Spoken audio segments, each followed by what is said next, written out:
Hello students, good morning. कैसे हो? अच्छे हो? तो आज मैं आप लोगों के लिए एक नया वीडियो लेकर के आया हूं और आज का मेरा टॉपिक है alloys, metals and non metals chapter में ये टॉपिक बचा हुआ था एलॉयज का। तो मैं सोचा कि इसका एक वीडियो लेकर के आऊं ताकि आप लोगों का ये चैप्टर समय पर कंप्लीट हो जाए। So let us start alloys. Alloys alloys बच्चों, A double L O Y S, alloys. बच्चों, एलॉयज को हिंदी में कहा जाता है मिश्र धातु। मिश्र धातु, मिश्र धातु। ओके बच्चों, तो एलॉय होता क्या है बच्चों? जब दो या दो से अधिक मेटल्स को यूनिफॉर्मली मिक्स किया जाता है तो जो हमको मिक्सचर प्राप्त होता है, होमोजीनियस मिक्सचर, उसी को हम एलॉय कहते हैं। ओके, इसको बनाने के लिए जो कंपोनेंट्स होते हैं बच्चों, उन कंपोनेंट्स को पहले मेल्ट किया जाता है और मेल्ट करने के बाद उनको मिक्स किया जाता है। ओके, तो आइए पहले हम इसका डेफिनेशन लिखते हैं। क्या होता है डेफिनेशन इसका? देख लें। It is a homogeneous mixture. It is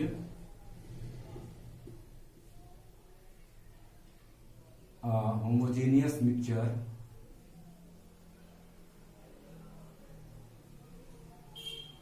homogeneous mixture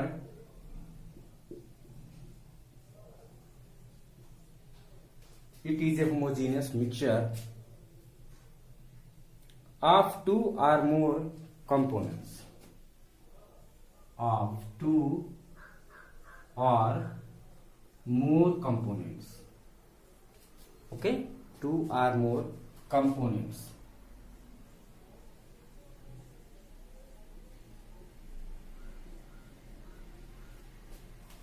Alloy is a homogeneous mixture of two or more components.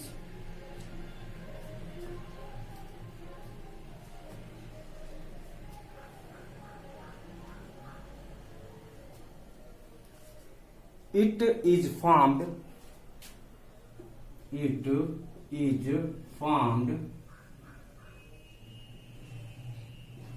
by melting and mixing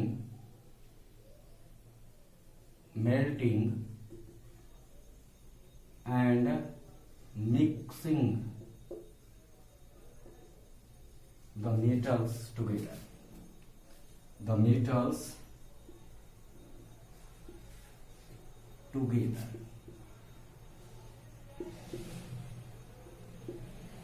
Okay? Alloys is a homogeneous mixture of two or more components. यहां पर बच्चों component जो दिया गया है, ये component to और more components. Okay, तो दो मेटल्स हो सकते हैं या दो से ज्यादा मेटल्स हो सकते हैं, या हो सकता है कि एक मेटल और एक नॉन मेटल मिला करके बनाया जाए। ठीक है, इसको बनाने के लिए बच्चों जो कंपोनेंट्स होते हैं उनको पहले मेल्ट किया जाता है और मेल्ट करने के बाद उसको मिक्स कर देते हैं। मिक्स करने के बाद जो हमको समांगी मिश्रण प्राप्त होता है, होमोजीनियस मिक्सचर प्राप्त होता है, उसी को हम एलॉय कहते हैं। ओके, क्या बोलते हैं? एलॉय। ये दूसरा डिफिनेशन बच्चों हो सकता है द होमोजीनियस मिक्सचर ऑफ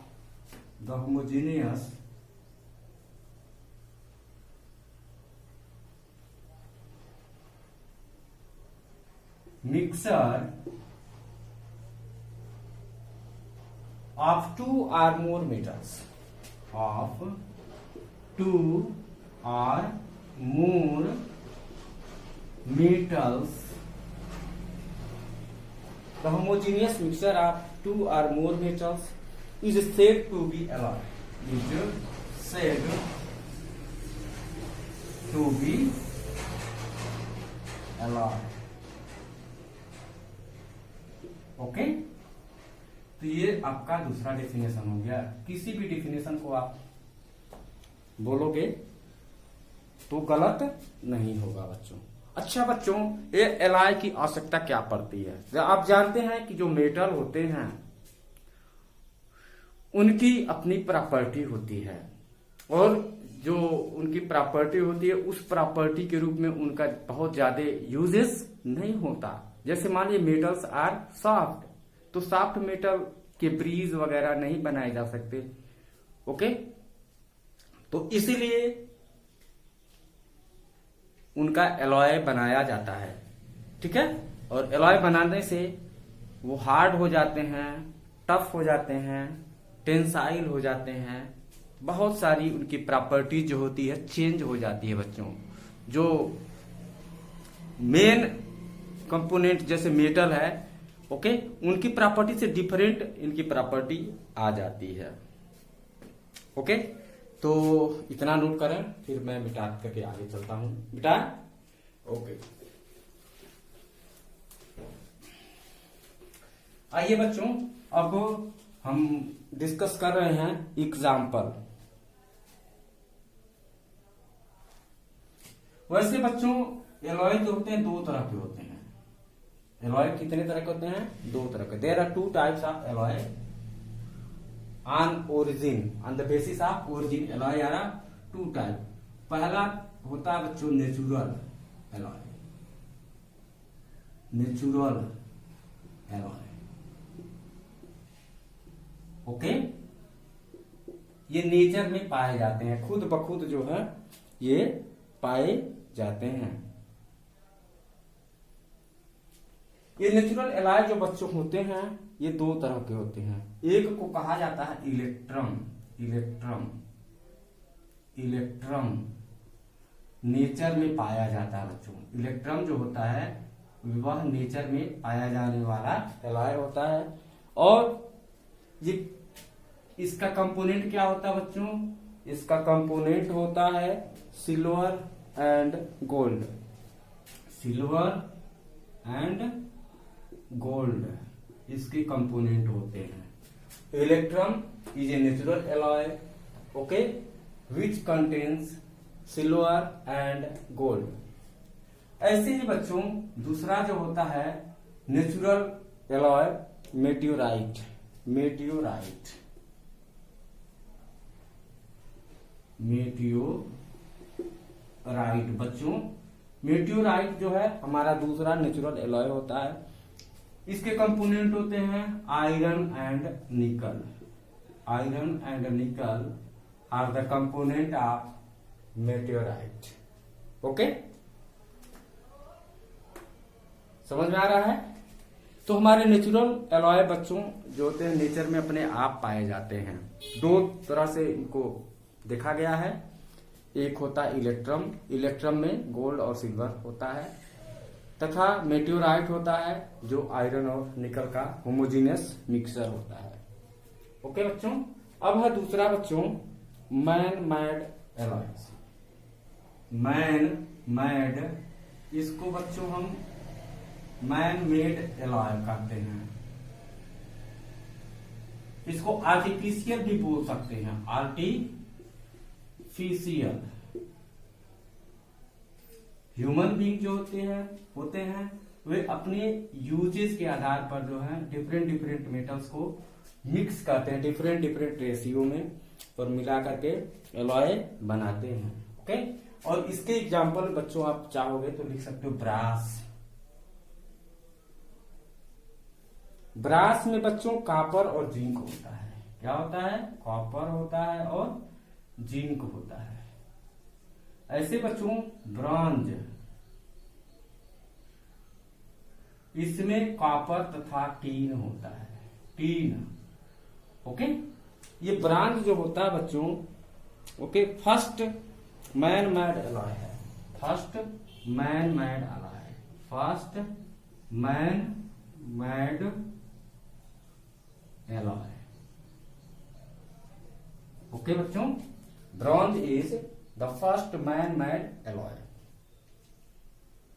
ऐसे ही बच्चों कास्ट आयरन होता है, कास्ट आयरन। कास्ट आयरन के कंपोनेंट होते हैं बच्चों आयरन,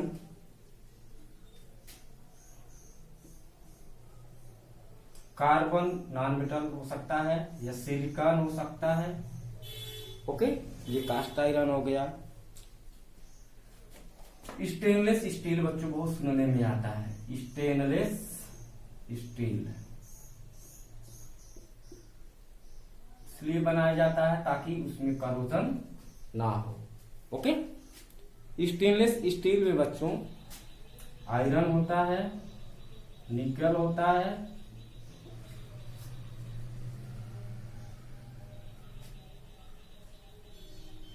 सॉरी मैग्नीज एल्युमिनियम होता है, नॉट निकल, मैग्नीज या एल्युमिनियम होता है और उसमें कुछ मात्रा में कार्बन मिक्स कर दिया जाता है। ओके, तो ये रहा हमारा मैन मेड या आर्टिफिशियल एलॉय। ओके, अब इनकी प्रॉपर्टीज को हम डिस्कस करते हैं बच्चों, properties of alloys. Properties of alloys, alloys की क्या प्रॉपर्टीज होते हैं। ओके, प्रॉपर्टीज ऑफ एलॉयज, इनके गुण धर्म। ओके,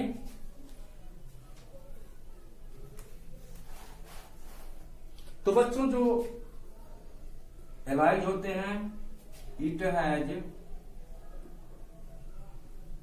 मोर टेंसाइल स्ट्रेंथ।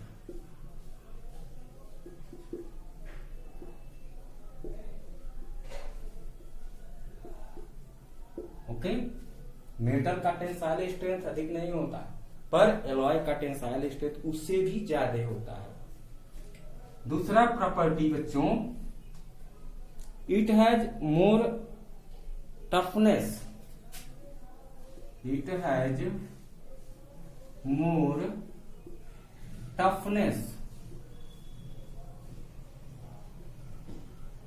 सॉफ्टनेस, हार्डनेस होता है बच्चों। Metals, most metals are soft but the alloys are tougher. तीसरी बहुत इंपॉर्टेंट प्रॉपर्टी होती है, it is corrosion resistant, it is corrosion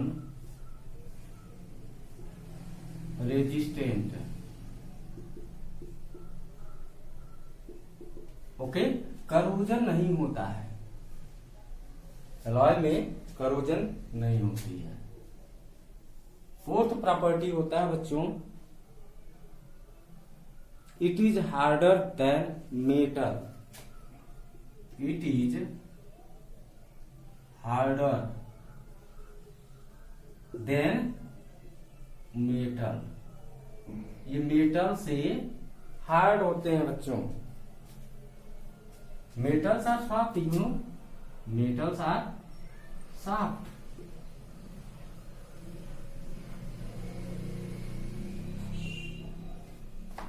Why alloy is harder?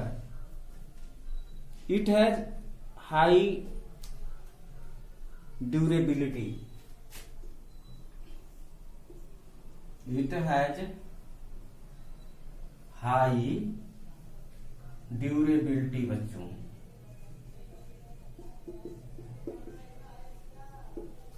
Alloy की ड्यूरेबिलिटी अधिक होती है। It has more ductility. It has more ductility. It has more ductility.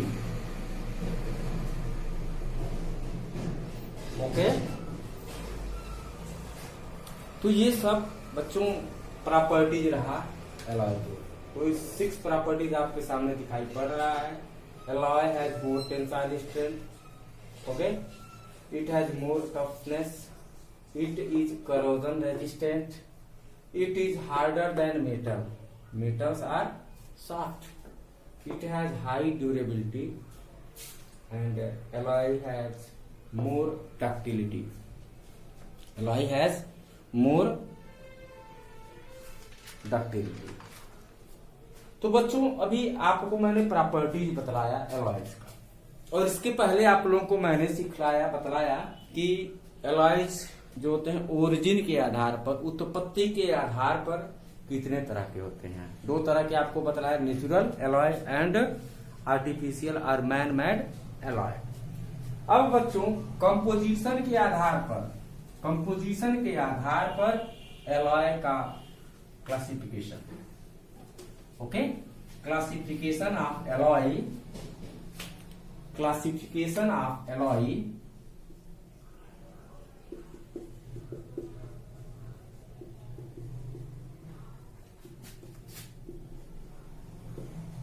on the basis of composition।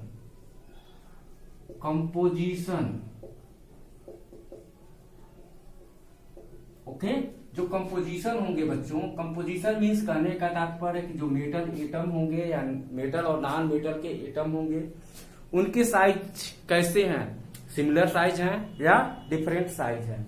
तो इस आधार पर बच्चों हमारे जो एलॉय होते हैं वे दो तरह के होते हैं। तो पहला होता है substitutional alloy. Substitutional, SUBSTITUTIONL,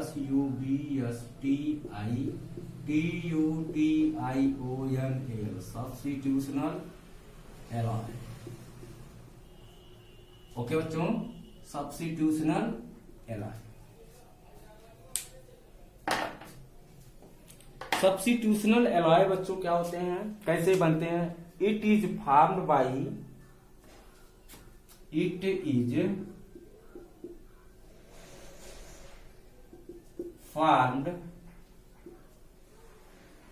by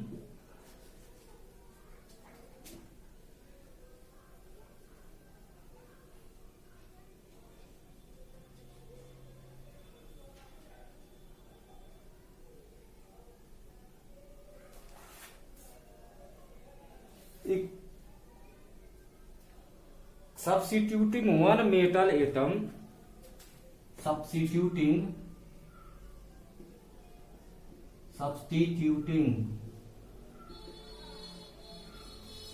it is formed by substituting one metal atom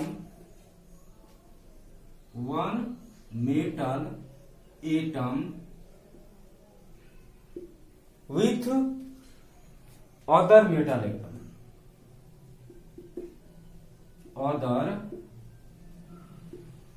metal atom, के बच्चों ऑफ द सेम साइज,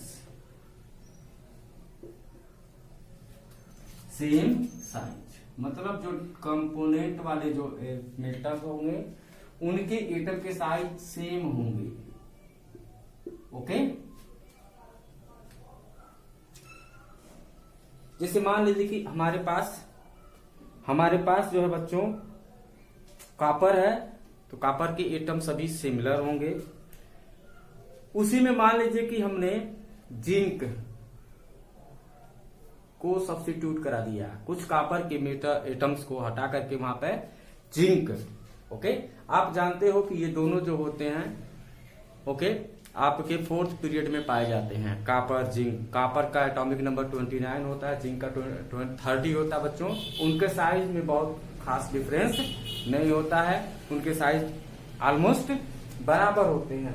ठीक है, तो कुछ कॉपर के एटम हट जाते हैं जिंक के द्वारा, और इस तरह से हमको प्राप्त हो जाता है substitutional alloy.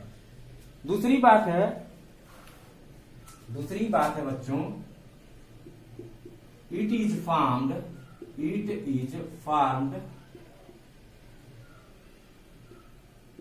By atom exchange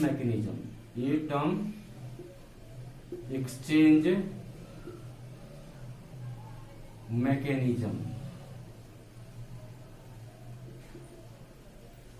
हाँ बच्चों, सब्स्टिट्यूशनल एलॉय जो होते हैं मेटल एक्सचेंज मैकेनिज्म के द्वारा बनते हैं।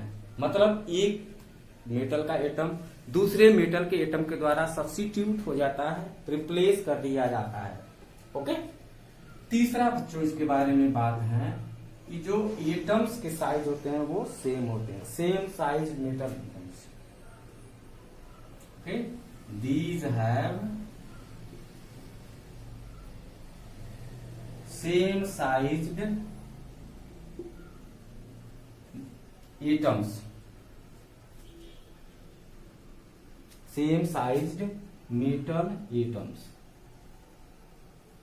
ओके, ऐसे एलॉयज में जो मेटल के एटम्स होते हैं वो सिमिलर साइज के होते हैं। इसका कुछ एग्जांपल बच्चों जान लीजिए। जैसे आपका हो गया ब्रास, ब्रॉन्ज, ETC। ओके, आइए स्ट्रक्चर थोड़ा सा आपको समझा देते हैं। जैसे मान लीजिए बच्चों, स्ट्रक्चर में ये जो देखिए, ये जो है आपका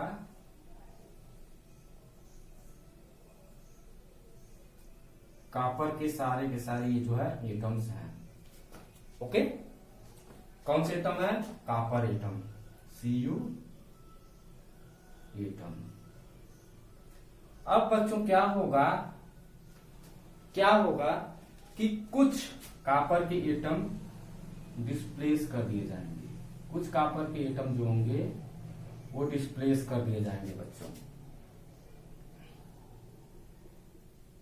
कुछ कॉपर एटम डिस्प्लेस हो जाएंगे। किससे डिस्प्लेस हो जाएंगे?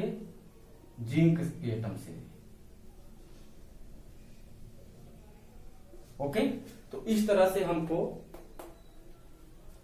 कॉपर और जिंक से बना हुआ जो हमारा ब्रास होता है वो मिल जाता है बच्चों। ये ब्रास है, ये क्या है?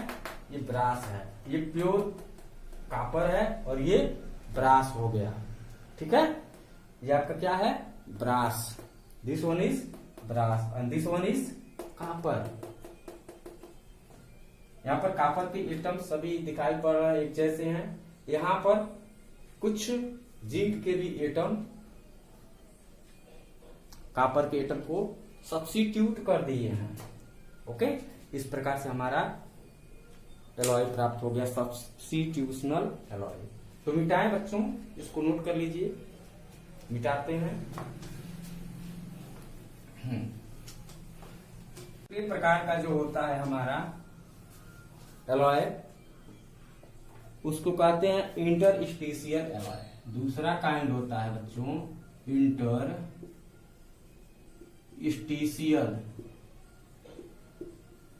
एलॉय। ओके, इंटरस्टिशियल एलॉयज मतलब बच्चों यहां पर जो है मेटल्स के जो एटम के साइज होंगे वो सिमिलर नहीं होंगे। ओके, एक प्रकार के कंपोनेंट के एटम का साइज बड़ा बड़ा होगा तो दूसरे प्रकार के कंपोनेंट के एटम का साइज छोटा होगा। तो छोटा साइज वाला जो एटम होता है बच्चों, बड़े साइज वाले मेटल एटम के बीच जो इंटरेक्सेस होते हैं, इम्पटी स्पेस होते हैं, वैकेंट स्पेस होते हैं, वहां पर वो चले जाते हैं। इस तरह से जो है इंटरस्टिशियल एलॉय का फॉर्मेशन होता है बच्चों। तो आओ इसको हम बतला देते हैं, इसका फॉर्मेशन कुछ पॉइंट के रूप में दिखलाते हैं। It is formed, interstitial alloy is formed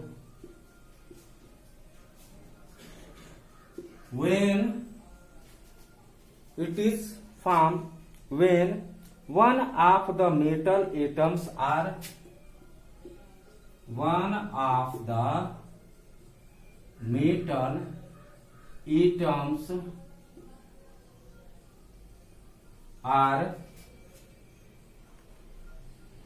smaller, okay,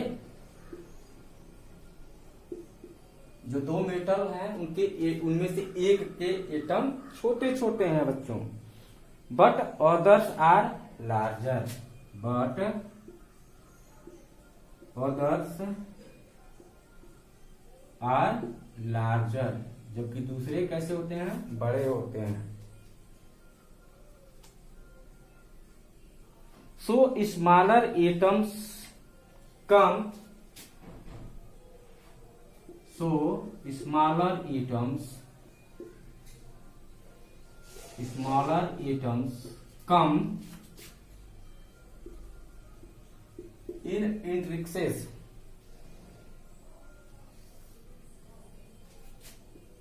INTERICES,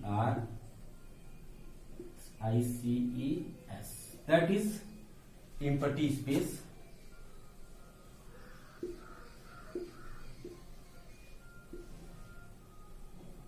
between larger atoms, बच्चों बड़े बड़े एटम के बीच के जो स्पेस होते हैं उनको इंटरेक्सेस कहेंगे, ठीक है ना। उस वहां पर चले जाते हैं।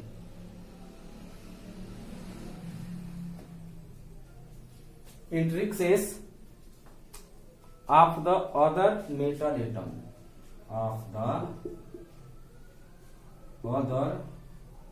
Metal atoms, okay. इस तरह से हमारा इंटरस्टिशियल एलॉय बनता है। दूसरा होता बच्चों, दूसरा पॉइंट इसका है, it is formed by insertion mechanism, means interstitial alloy जो होता है वो बनता कैसे है, इंसर्शन मैकेनिज्म। इंसर्शन मैकेनिज्म में ये होगा कि छोटा वाला जो एटम होगा वो बीच में जाकर के बैठ जाएगा, ओके। तीसरी बात है बच्चों, तीसरी बात, these have different sized metal atom, these have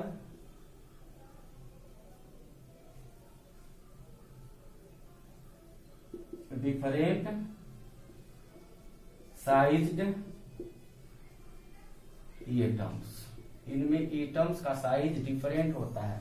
एक कंपोनेंट के एटम का साइज बड़ा तो दूसरे कंपोनेंट के एटम का साइज छोटा होगा। चौथी बात बच्चों, उसमें एग्जाम्पल था, इसमें भी एग्जाम्पल ले लीजिए, स्टेनलेस स्टील, ओके बच्चों। आइए इसका थोड़ा सा स्ट्रक्चर हम समझाने का प्रयास करते हैं। देखो बच्चों, स्टेनलेस स्टील जो होता है आयरन होता है और उसमें कार्बन बीच बीच में इंटरेक्सेस में चला आता है, बीच बीच में क्या आता है, कार्बन। इसको कहेंगे ये आयरन Fe मेटल है, Fe एटम। तो कह सकते हैं ये प्योर आयरन है। इसमें इंटरेक्सेस, ये सब इंटरेक्सेस है बच्चों, बीच का जो गैप होता है। तो बीच में क्या होगा, इंटरेक्सेस में क्या होगा, दूसरे कंपोनेंट का एटम चला आएगा। जैसे यहां पर एक चला आया, यहां पर चला आया, ओके। ये जो है आपका कार्बन एटम हो गया, कार्बन एटम। तो कार्बन एटम, कार्बन जानते हैं कुछ सेकंड पीरियड में होता है, उसका साइज बहुत ही छोटा होता है। आयरन जो होता है फोर्थ पीरियड का होता है, ओके, तो वो बड़ा होता है। इसलिए कार्बन के एटम आसानी से जो होते हैं आयरन के मेटल के एटम के बीच में जो इंटरेक्सेस होते हैं वहां पर आराम से बैठ जाते हैं। तो ये रहा आपका इंटरस्टिशियल एलॉय। समझ में आ रहा है ना? ठीक है, मिटा दें, मिटा दे बच्चों, ओके,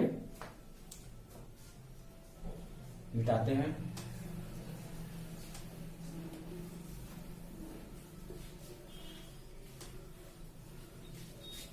अब जो है बच्चों, आप लोगों को मैं बताऊंगा कुछ विशिष्ट एलॉयज, उनका नेम, कंपोजिशन और फंक्शन किस काम आते हैं। ओके, तो देखिए, समझिए। Some important alloys, some important alloy, कुछ महत्वपूर्ण मिश्र धातु में। पहला बच्चों हम दिखलाएंगे आपको, पहला ओके ब्रास। क्या होगा? ब्रास। इसको हिंदी में बच्चों कहा जाता है पीतल। ओके बच्चों, ये जो ब्रास होता है, ओके, ये कापर और जिंक से बनता है। कापर से बनता है और जिंक से बनता है। कापर जो होता है बच्चों 70% होता है और जिंक जो होता है बच्चों 30% होता है। ओके, इसका यूज कहां होगा? बर्तन बनाने में ये यूज होता है। ओके, क्या बनाने में? कंटेनर बनाने में। It is used, brass is used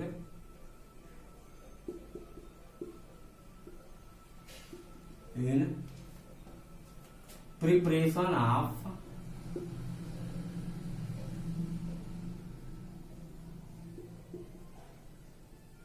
containers,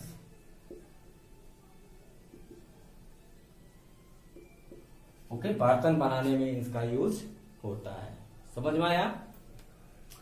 चलिए, अब दूसरा बच्चों हमारा इंपॉर्टेंट जो है एलॉय है ब्रॉन्ज। क्या है? Bronze, BRONZ। ओके, इसको बच्चों हम कहते हैं कांसा।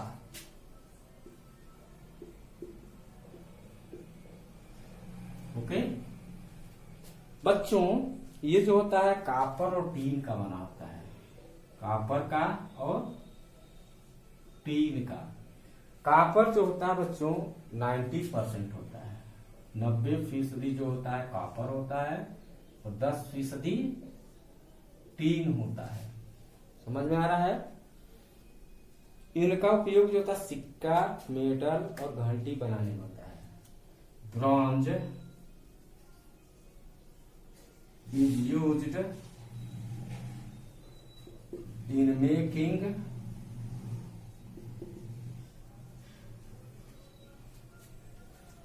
coins, medals,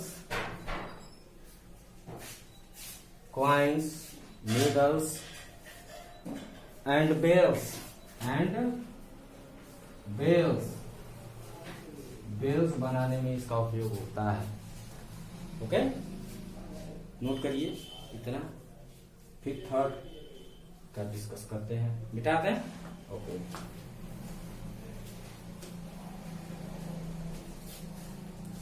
हमारा थर्ड एलॉय होता है बच्चों मुंज मेटल। मुंज मेटल, ये मुंज मेटल जो होता है इसके कंपोनेंट्स होते हैं कापर, जिंक। कापर और जिंक, हाँ, कापर और जिंक से तो आपका ब्रास भी बनता है। उसमें 70% कापर, 30% जिंक होता है। और मुंज मेटल में 60% कॉपर होता है और 40% जिंक होता है। ओके, कंपटीशंस में ये कभी कभी पूछ देता है परसेंटेज ऑफ कंपोनेंट्स। ओके, तो आपको याद रखना चाहिए। तो मुंज मेटल का यूज कॉइन बनाने में होता है। Muntz metal is used, Muntz metal is used to make coins. पहले के समय में ये सब मेटल्स के कॉइन्स बनते थे। ओके, मुंज मेटल्स के। Fourth Dutch metal. फोर्थ बच्चों है alloy Dutch metal. Dutch metal, okay, Dutch metal बच्चों जो होता है इसमें दो कंपोनेंट होते हैं, कॉपर जिंक, कॉपर और जिंक। कॉपर 80% होता है, जिंक 20% होता है। ठीक है। डच मेटल बच्चों, इसका यूज आर्टिफिशियल ऑर्नामेंट बनाने में होता है। Dutch metal is used in making artificial ornaments. नकली जो होते हैं गहने बनाने में इसका उपयोग होता है। देखने में बिल्कुल चांदी जैसा दिखता है। जिंक जो होता है सिल्वर कलर का ही होता है। ठीक?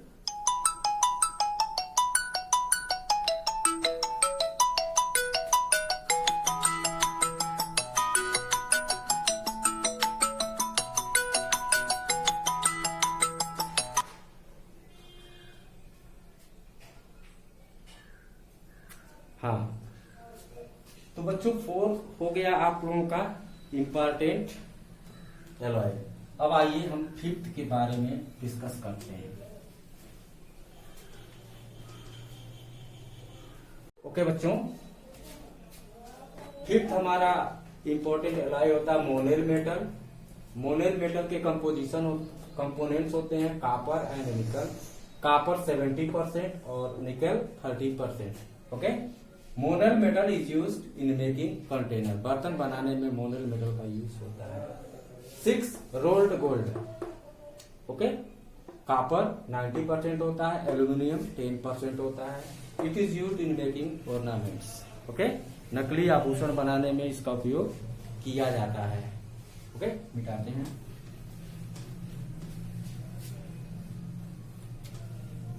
अब 7th एलॉय।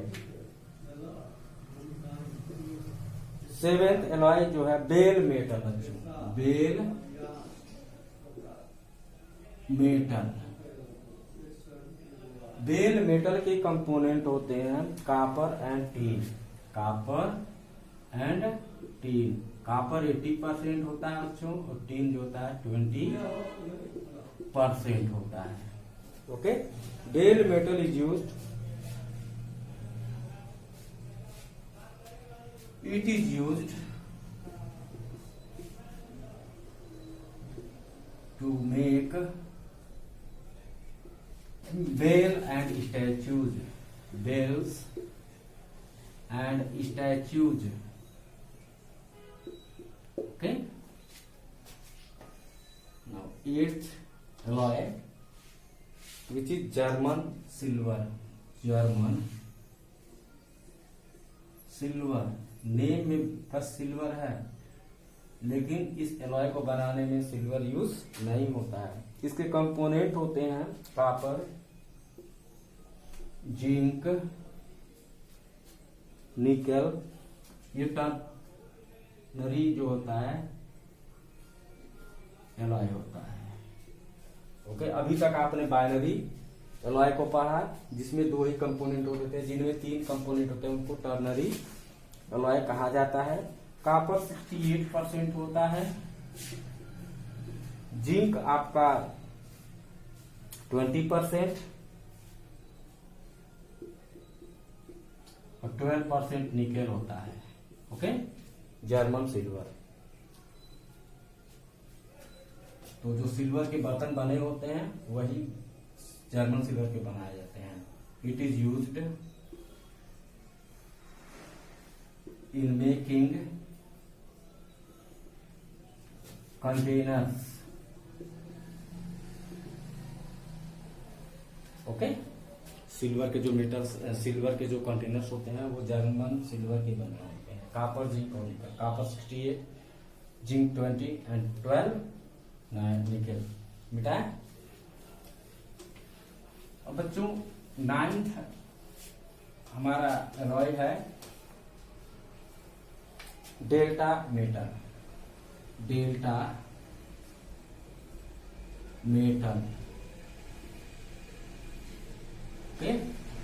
डेल्टा मेटल के कंपोनेंट होते हैं बच्चों copper, zinc, iron. Copper, zinc, iron. Copper 60%, zinc 30% and 38% sorry and 2% iron. Okay,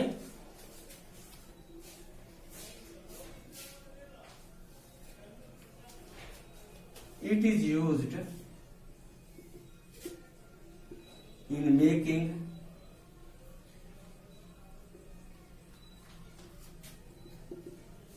blades of aeroplane। Aeroplane की जो ब्लेड्स होते हैं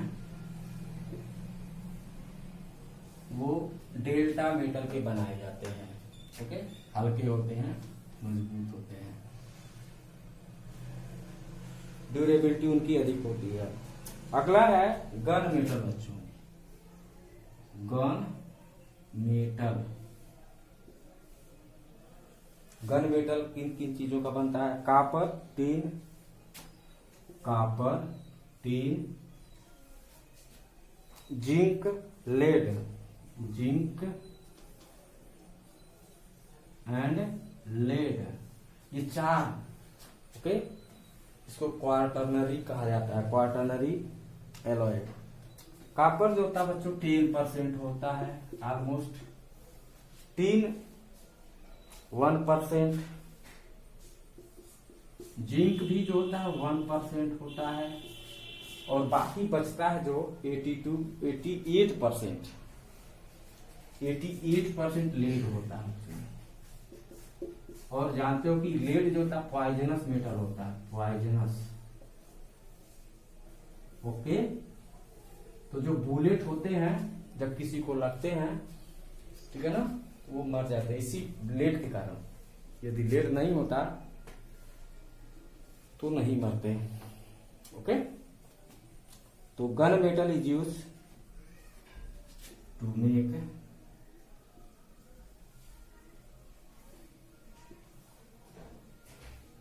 बुलेट्स,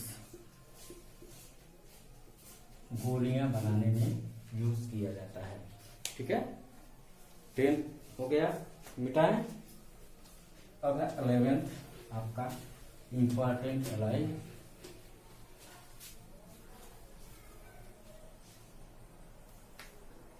स्टेनलेस स्टील।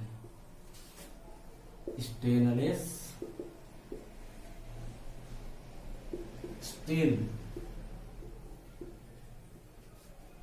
ओके, इसके थाली वगैरह मिलते हैं। इसका मेन कंपोनेंट तो होता है आयरन। ओके, उसके बाद होता है chromium, nickel and carbon. Okay, iron जो होता है 75% होता है, 15% chromium, 15% nickel and 0.1 to 0.25% carbon होता है। ओके, बहुत ही कम मात्रा। लेकिन इसी कार्बन के कारण जो होता है स्टील में करोजन नहीं होता, करोजन रेजिस्टेंट हो जाता है। Okay, it is used in making containers. Container बनाने में स्टेनलेस स्टील का यूज होता है। ओके, 12th है बच्चों हमारा important alloy nickel steel. Nickel steel,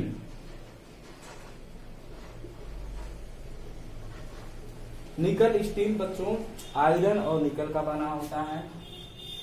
iron 95% होता है और निकेल जो होता है 5% होता है। निकेल स्टील हो गया। ओके, इलेक्ट्रिकल वायर इंजन बनाने में इसका प्रयोग होता है। It is used in making engines and electrical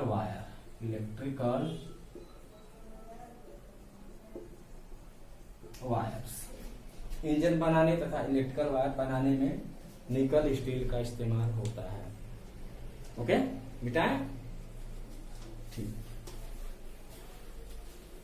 अब बच्चों 13th हमारा है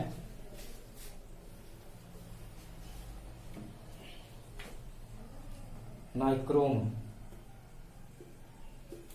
नाइक्रोम का नाम सुनने होंगे आप लोग, वह भी एलॉय होता है। ओके, निकल होता है, क्रोमियम होता है, निकल, क्रोमियम, मैग्नीज एंड आयरन, ये 4 कंपोनेंट्स इसमें मिले होते हैं। और नाइक्रोम का उपयोग होता है गीजर इत्यादि बनाने में होता है। It is used in making geyser, wires of geyser. Okay, 14th alloy आपका है सोल्डर। बहुत इंपॉर्टेंट बच्चों, सोल्डर। सोल्डर जो होता है लेड और टीन का बना होता है। लेड और टीन, लेड 50% और टीन भी 50%। Okay, it is used in soldering purposes. It is used in soldering purposes, मतलब जोड़ने के काम आते हैं। ओके, जहां कहीं सर्किट जो होता है टूट जाता है, उसको जोड़ने के लिए यूज करते हैं सोल्डर, जो कि लेड और टीन का बना होता है। 50-50% होता है, 50% लेड होता है, 50% टीन होता है। ओके, उनका मेल्टिंग पॉइंट बच्चों कम हो जाता है। सोल्डर का मेल्टिंग पॉइंट कम होता है, लेड का मेल्टिंग पॉइंट तो बहुत अधिक होता है। तो वो कम ही टेम्परेचर पर मेल्ट करने लगता है और इसी कारण जो है वो जोड़ने के काम आता है। नेक्स्ट है बच्चों 15th हमारा important magnesium.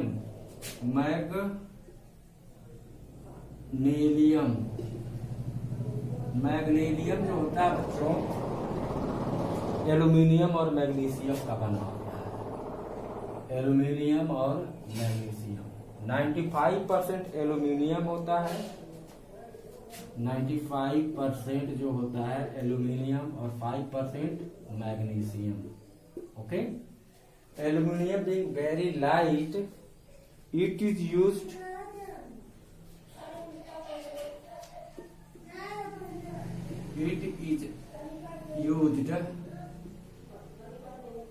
in making aeroplane body। Aeroplane body, okay, aeroplane का बॉडी बनाने में मैग्नीशियम यूज होता है। बहुत ही हल्का होता है। ड्यूरेलियम, ड्यूरेलुमीन, ड्यूरेलुमीन,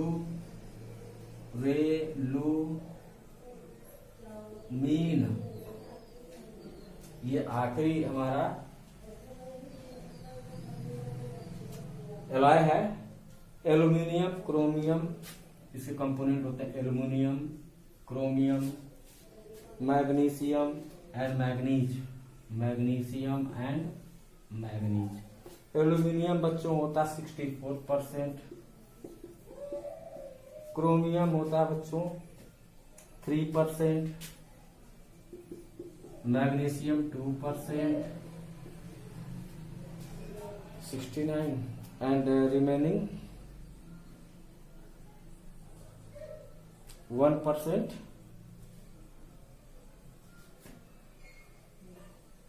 मैग्नीज।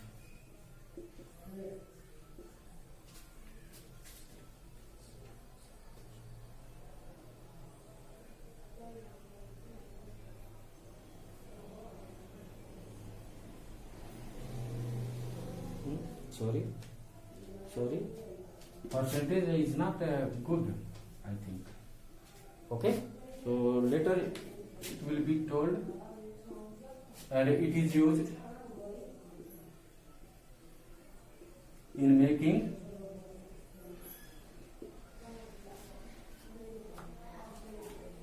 containers.